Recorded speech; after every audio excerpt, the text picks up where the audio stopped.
நான் blouse cut பண்ணுறேன். இது நல்லா பார்த்துங்க. ஃபஸ்ட்டு ஸ்டார்டிங்லேருந்து நான் ஆரம்பிக்கிறேன். ஃபஸ்ட்டு நான் பேக் எடுக்கிறேன். கொடுத்துருக்க அளவு ப்ளவுஸ் கரெக்டுன்னு சொன்னால் அதே ஃபாலோ பண்ணணும்.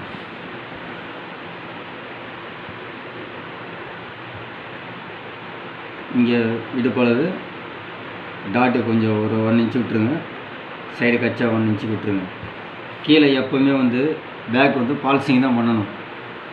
பால்சிங் பண்ணாமல் தைச்சிங்கன்னா இடுப்பு கரெக்டாக உட்காராது. ஓகே. அடுத்து ஹைட்டு.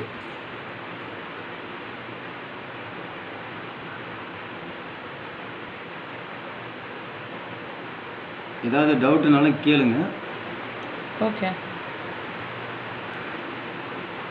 ஹைட்டு கரெக்டாக இந்த மாதிரி இழுத்து வச்சிடுங்க.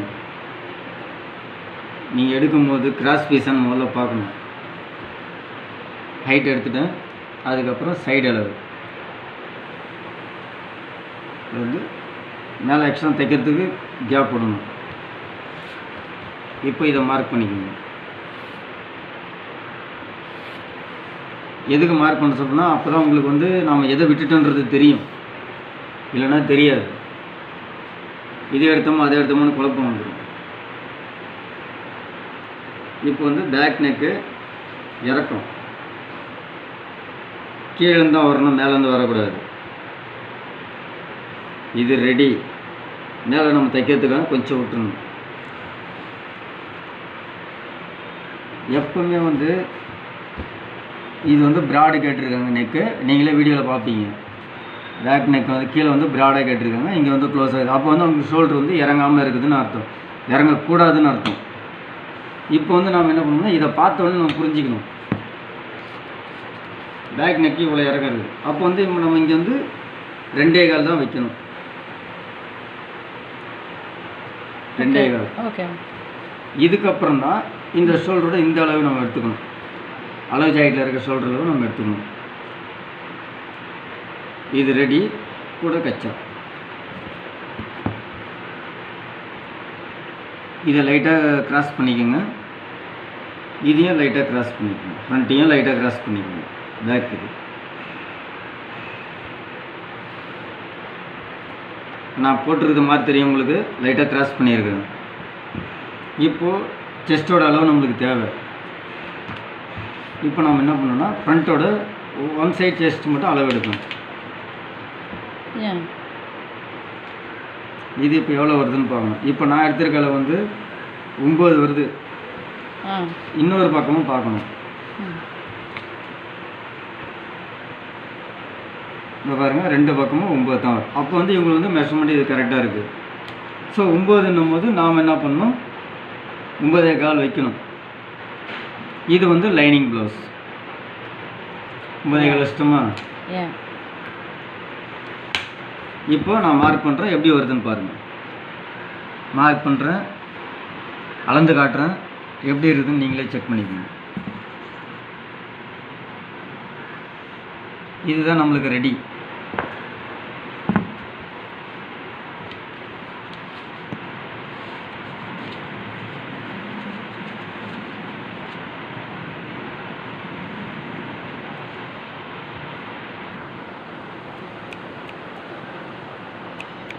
நான் அளவு ப்ளவுஸை பார்க்கல, வெறும் மெஷர்மெண்ட்டை தான் எடுத்து கட் பண்ணி காட்டுறேன் உங்களுக்கு. இப்போ நீங்களே பாருங்கள். கரெக்டாக உட்காருதுங்களா? இவ்வளோதான், வேறு எதுவுமே இல்லை. இப்போ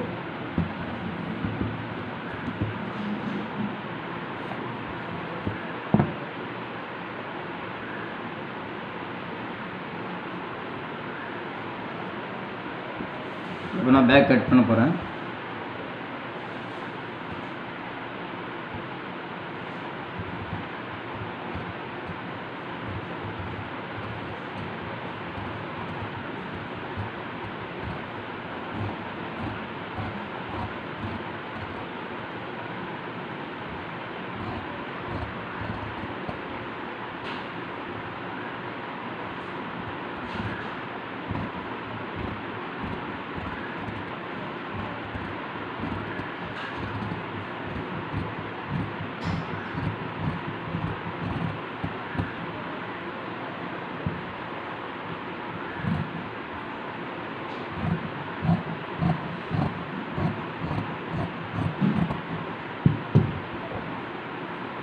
அதுதான் பேக் ரெடி பண்ணிட்டேன்.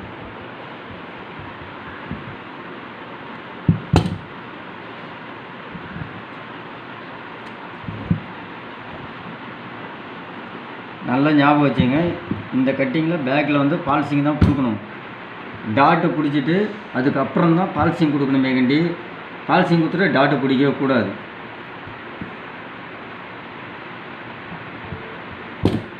நீங்கள் செய்கிற வேலை கரெக்டாக இருக்குதுன்னா முதல்ல டாட்டை பிடிச்சிடணும். இல்லைன்னா நீங்கள் செய்கிற வேலை சொதப்புன்னு அர்த்தம்.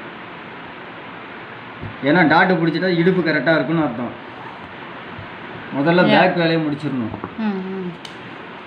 நல்லா கேட்டுங்க, இந்த எங்கே இது இருக்குதோ இங்கேருந்து 9 இன்ச்சு நம்ம ஃப்ரண்ட்டுக்கு டாட் எடுக்கிறோம் பார்த்தீங்களா, 9.5 இன்ச்சு, இந்த கணக்கு இதை வச்சுக்கணும்.